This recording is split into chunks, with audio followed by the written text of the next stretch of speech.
Subscribe now and press the bell icon. Never miss an update. Hello and welcome to my YouTube channel Math with Magician Abhi, and today's topic is class 11th set.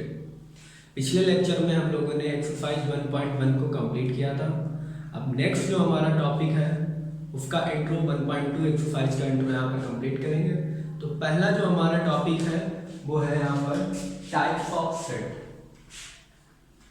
Types of set, यहाँ पर हम set के कुछ types पढ़ेंगे, है ना। जैसे first type है हमारा एम्प्टी सेट। देखिए जैसा नाम से पता चल रहा है कि एम्प्टी सेट, एम्प्टी सेट क्या होगा कि ऐसा सेट जो एम्प्टी हो, खाली हो। इसके कुछ और नाम होते हैं एम्प्टी सेट को, हम और दो नाम से बोलते हैं, एम्प्टी सेट या नल सेट, या एक और इसका नाम होता है वाइड सेट। ये सारे के सारे इसके नाम हैं, चाहे आप वाइड सेट कहें, चाहे नल सेट कहें या एम्प्टी सेट कहें, इन सब का मतलब एक ही होता है, ठीक है। जैसा कि एम्प्टी सेट नाम से आपको पता चल रहा है कि एम्प्टी सेट कैसा सेट होगा जिसमें कोई भी एलिमेंट ना हो, है ना। तो अगर हम लिखना चाहें तो क्या लिखेंगे, a set which does not have any element. A set which does not have any set या any element, ठीक है, that is called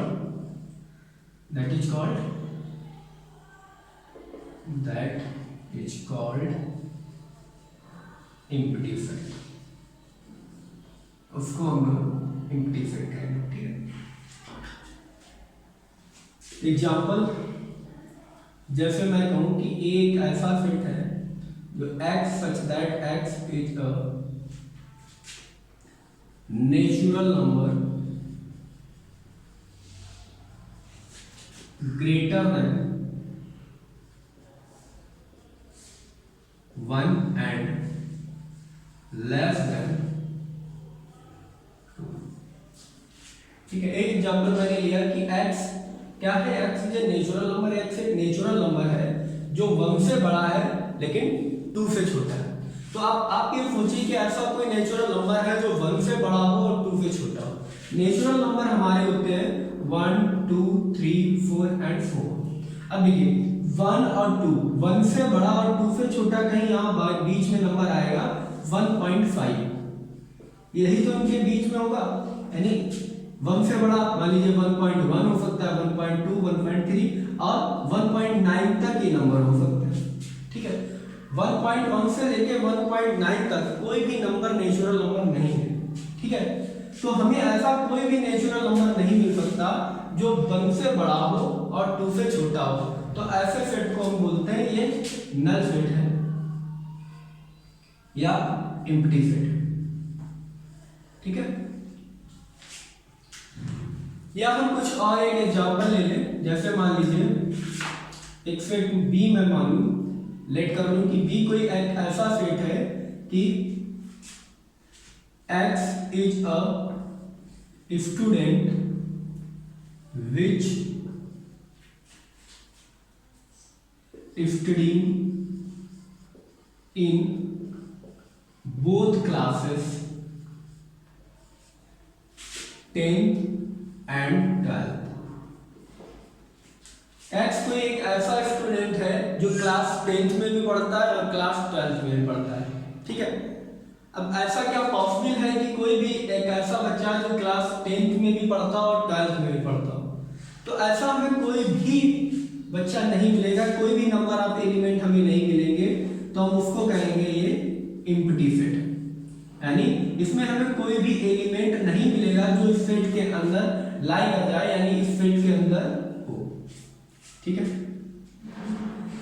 ये सारे एम्प्टी सेट हैं और ये इनकी आपको जैसा पता है ये इनकी एम्प्टी सेट की सेट बिल्डर फॉर्म है ना, स्टेटमेंट फॉर्म है। अगर एम्प्टी सेट को हम उनकी रोस्टर फॉर्म में दिखाएं तो ठीक है, एम्प्टी सेट की जो नोटेशन होती है, empty set is denoted by करली ब्रैकेट। खाली करली ब्रैकेट से आप इसको शो कर सकते हैं, यानी आप करली ब्रैकेट बना दीजिए और इसके बीच में कुछ भी ना लिखो, या आप फाई बना दीजिए। फाई और करली ब्रैकेट ये दोनों के दोनों रिप्रेजेंट करते हैं एम्प्टी सेट को, ठीक है। हाँ, आप ऐसा नहीं करेंगे कि करली ब्रैकेट के अंदर आप फाई लिख दें, ठीक है। अगर ऐसा कर देते हैं तो ये रॉन्ग है। क्यों रॉन्ग है? क्योंकि आपने एम्प्टी सेट दिखाया और उस एम्प्टी सेट के अंदर एक फाई एलिमेंट डाल दिया। अब जो फाई है वो एज एलिमेंट वर्क करेगा, एलिमेंट वर्क करेगा, ठीक है। कैसा वर्क करेगा? एलिमेंट की टाइप में वर्क करेगा। तो आप ऐसा नहीं करेंगे कि करली ब्रैकेट के अंदर कुछ भी लिख दें। आप करली ब्रैकेट के अंदर कुछ भी नहीं लिखेंगे, केवल करली ब्रैकेट को लिख देंगे, उसके अंदर कुछ नहीं लिखा होना चाहिए, यानी जो हमारा सेट है उसके अंदर कुछ नहीं है, कोई भी एलिमेंट नहीं है, इसलिए एम्प्टी है। या आप फाई बना दें, इसका भी मतलब होता है कि कुछ नहीं है और ये एम्प्टी सेट है, ठीक है। नेक्स्ट है हमारा फाइनाइट सेट। इसको भी आप नाम से पता कर सकते हैं। फाइनाइट सेट का मतलब अ सेट विच है countable number of element,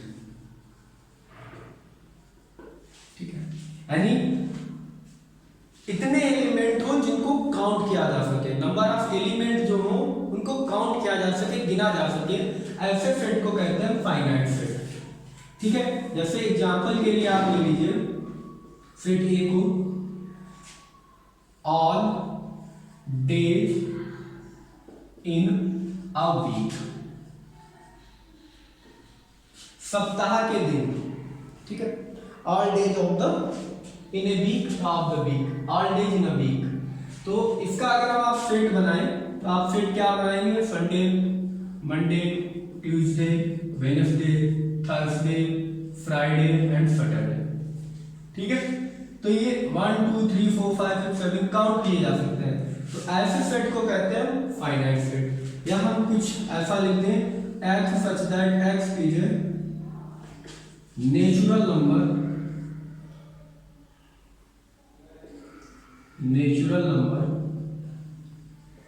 less than or equal to 100, ठीक है। तो अगर आप इसका सेट बनाएंगे तो आप 1 2 3 एंड डॉट डॉट डॉट 100 तक लिख सकते हैं। तो ये भी आप काउंट कर सकते हैं, ठीक है। तो ऐसे सेट जिनके एलिमेंट को काउंट किया जा सकता है, a set which have countable number of element, that is called a finite set. Clear है? नेक्स्ट इसी में आता है इनफाइनाइट सेट, ठीक है।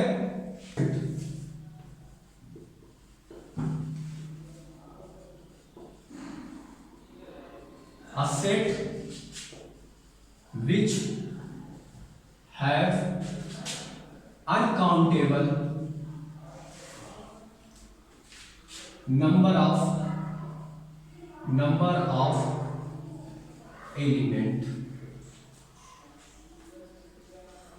वहां पे क्या था?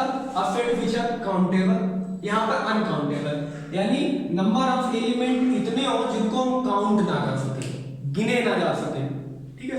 बहुत छोटी सी बात है। इनफाइनाइट, फाइनाइट का मतलब जहां तक गिना जा सकता है, फाइनाइट का वर्ड का मीनिंग होता है जहां तक पहुंचा जा सके, और अनफाइनाइट का मतलब होता है जहां तक पहुंचा ना जा सके।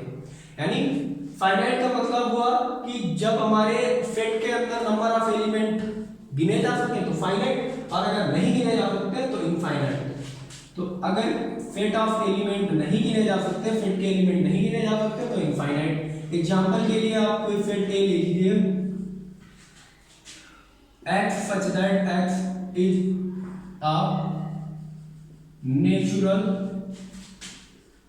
number। अब नेचुरल नंबर का अगर आप सेट बनाएंगे तो क्या बनेगा? 1 2 3 एंड डॉट डॉट डॉट, क्योंकि नेचुरल नंबर्स कभी भी खत्म नहीं होंगे। आप कितना भी गिनिए, आप जितना सोचिए उससे कई ज्यादा होते हैं, है ना, अनकाउंटेबल है। या आप x such that x is rational number ले लीजिए, नंबर्स को गिना नहीं जा सकता, रेशनल नंबर, ये भी हमारा अनकाउंटेबल है। ठीक है, तो ऐसे सेट जिनके एलिमेंट को काउंट ना किया जा सके उनको कहते हैं हम इनफाइनाइट सेट, और जिनके सेट के नंबर ऑफ एलिमेंट को गिना जा सके उनको कहते हैं फाइनाइट सेट। ठीक है, नेक्स्ट है हमारा, मैंने कुछ एग्जांपल यहाँ पर लिखे हुए हैं जो आपके एनसीईआरटी में भी गिवन है। Correct state which of the following set are finite और इनफाइनाइट, और ये कुछ 5 पार्ट्स लिखे हुए हैं सेट के। अब आपको इनको देख के बताना है कि कौन सा जो सेट है वो फाइनाइट होगा, कौन सा सेट इनफाइनाइट होगा। तो पहला कह रहा है x such that x belongs to n, यानी x जो है वो नेचुरल नंबर है and x minus 1 and x minus 2 equal to 0। तो क्या ये फाइनाइट है या इनफाइनाइट?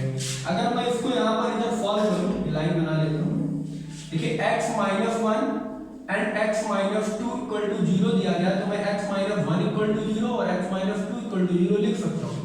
इसको सॉल्व करूंगा तो x equal to 1 और x equal to 2 आ गया, यानी जो हमारा ये सेट आएगा वो 1, 2 आएगा, 1, 2, और ये दोनों के दोनों नंबर आप काउंट कर सकते हैं, 1 और 2, यानी नंबर ऑफ एलिमेंट इसमें 2 है, तो ये काउंटेबल है, इसलिए ये हमारा फाइनाइट सेट हो गया। ये कैसा है सेट?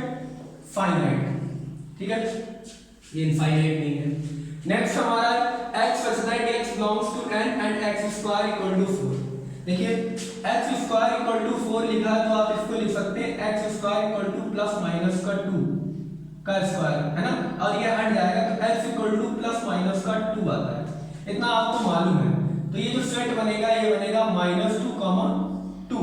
अब यहाँ पर भी नंबर ऑफ एलिमेंट 1 और 2 यानी काउंटेबल है, आप काउंट कर सकते हैं, 2 है, तो ये भी फाइनाइट सेट हो गया। ठीक है, नेक्स्ट है हमारा x such that x belongs to n and ये देखिए सॉल्व करके देख लीजिए, 2x minus 1 equal to 0 लिखा हुआ है, तो 2x equal to 1 और x equal to 1/2 आ जाएगा। इसमें केवल और केवल एक ही एलिमेंट आ रहा है 1/2। ठीक है, और 1/2 फाइनाइट है, क्लियर?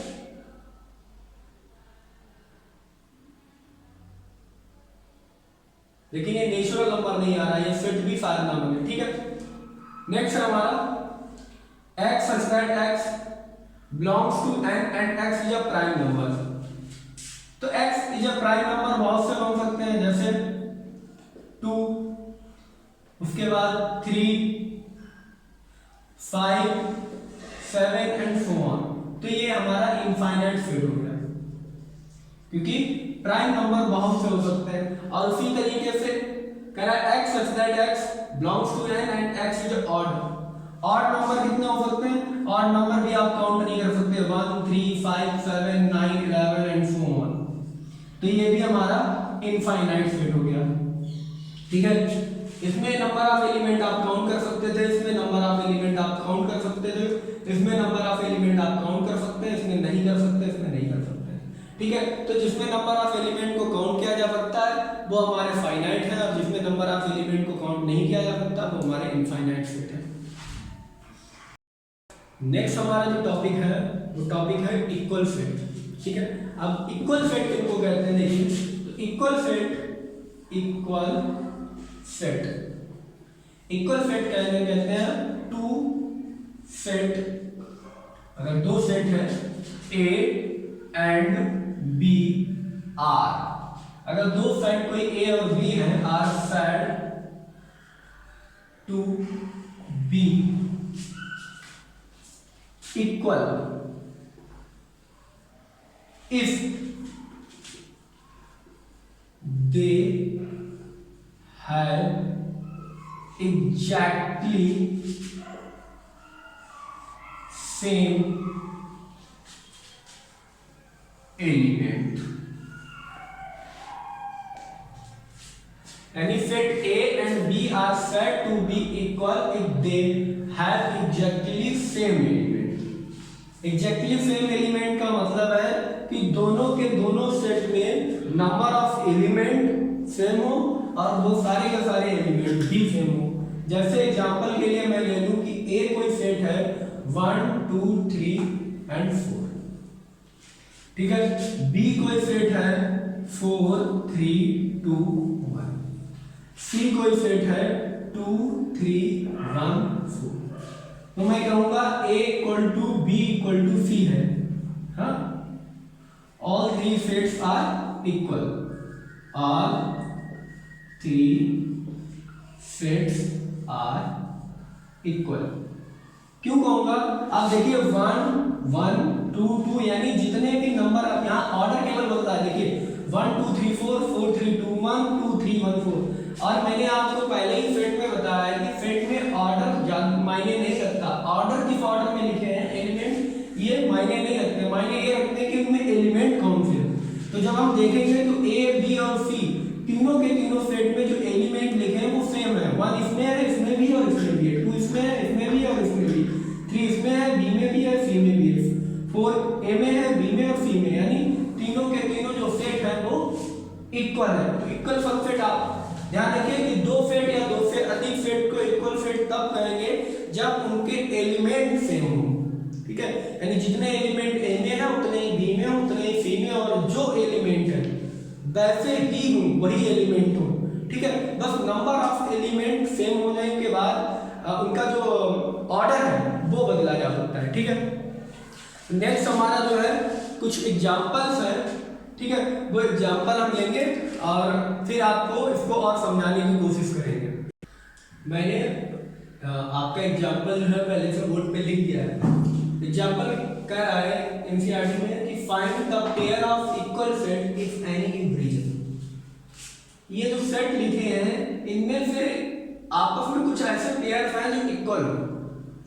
अगर है तो उनका रीजन आपको बताना है। क्लियर?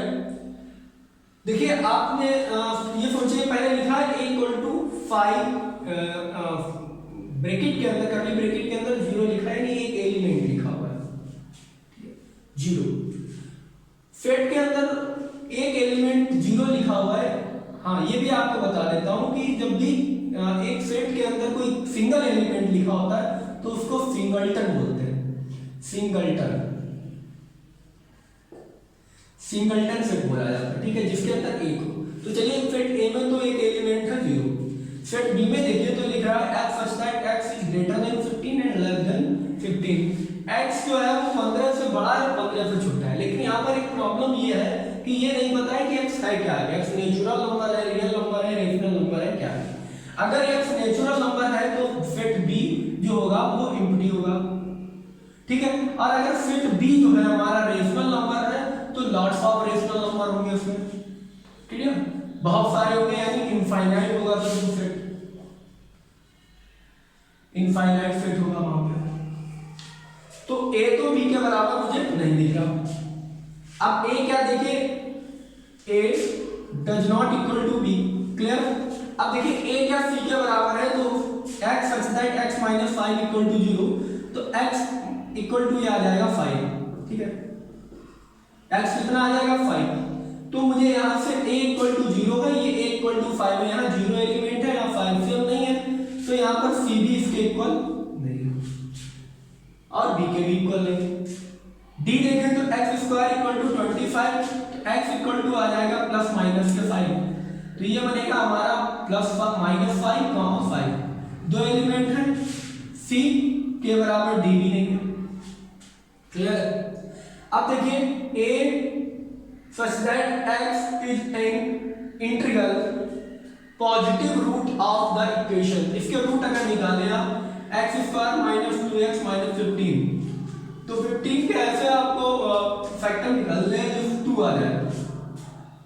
5 3 जा 15, x square minus 5x plus के 3x minus 15 equal to 0, x minus 5x plus 3। आपके पास आएगा x इक्वल टू 5 और x इक्वल टू माइनस 3, ठीक है। तो जो ये सेट बनेगा ये आपका बन जाएगा माइनस का 3 5। और इसमें कहा है कि हमें पॉजिटिव रखना है केवल, तो निगेटिव वाला आप हटा दीजिए, पॉजिटिव रह गया केवल 5। इसमें है माइनस 5 5, इसमें है 5, इसमें 0 है, यानी कोई भी नहीं है, या बहुत सारे हो सकते हैं। अगर 5 है, इसमें 0 है। तो ये A B C D E किसी सेट से बिलोंग, यानी किसी सेट के बराबर नहीं, ए बी के बराबर नहीं है, बी सी के बराबर नहीं है, लेकिन यहाँ पर सी जो है वो ई के बराबर जरूर दिख रहा है, यानी ये जो सेट है इसके जो एलिमेंट है वो भी 5 है और उसका जो पॉजिटिव एलिमेंट निकल रहा है वो भी 5 है। तो यहाँ से आपको क्लियरली दिख रहा होगा कि जो सेट सी है वो है सेट, ठीक है। तो ये सेट सी जो है वो किसके बराबर नहीं होगा, सेट सी जो है वो ई के बराबर हो जाएगा, इक्वल सेट हो जाएगा, क्योंकि जो सेट सी का एलिमेंट है वो भी 5 है और सेट ई का जो एलिमेंट है वो भी 5 है। नेक्स्ट अब एक और एग्जांपल आपका बचा हुआ है, ठीक है। नेक्स्ट एग्जांपल आपका बचा हुआ वो भी लेते हैं, तो इसके लिए pause the video and note it down. हमारा क्वेश्चन है वो कह रहा है which of the following pairs of set are equal, justify your answer. देखिए इससे पहले अगर आप मेरे चैनल पे नए हैं तो चैनल को सब्सक्राइब करिए, शेयर करिए अपने दोस्तों के साथ और फैमिली के साथ, बाकी फ्रेंड जो क्लास 11 में है उनके पास भेजिए, ठीक है। चैनल को लाइक करिए और अपने जो आपका वैल्यूएबल कमेंट है वो हमको देते रहिए। और अगर आपकी कोई क्वेरी है सेट चैप्टर से रिलेटेड या किसी भी अनदर चैप्टर से रिलेटेड तो आप कमेंट बॉक्स में आके पूछ सकते हैं, ठीक है। लेट हम आगे पढ़ते हैं बेटे। कह रहा है x, पहला हमारा क्वेश्चन है, कह रहा है x is the set of letters alloy and set b of the letter loy। अगर मैं x का सेट बनाऊं तो वर्ड आएगा a, फिर आएगा l, फिर आएगा o और फिर आएगा y। क्योंकि l को रिपीट नहीं कर सकते तो एक ही बार लिखेंगे, b को अगर लिखें तो b में आएगा l, o, y और a, क्योंकि l दोबारा है और दोबारा आप नहीं लिख सकते। अब देखिए a x में है, b में भी है, l x में है, b में भी है, o x में भी है, b में भी है, y में, यानी जो भी एलिमेंट x में है वो एलिमेंट b में भी है। तो मैं लिखूंगा तो ये इक्वल सेट की डिफिनीशन ही यही है कि एग्जैक्टली सेम एलिमेंट होने चाहिए, x जो है वो सेट b के इक्वल है, ये इक्वल सेट है।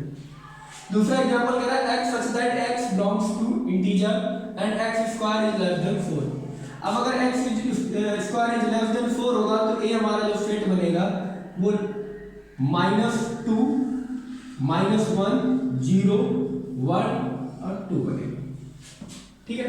और सेट b जो हमारा होगा इसको आप सॉल्व करना जानते होंगे ना, x square is less than -4, इसको इक्वल मानते हैं तो x स्क्वायर में आपको बताया x स्क्वायर इक्वल टू 4, ठीक है।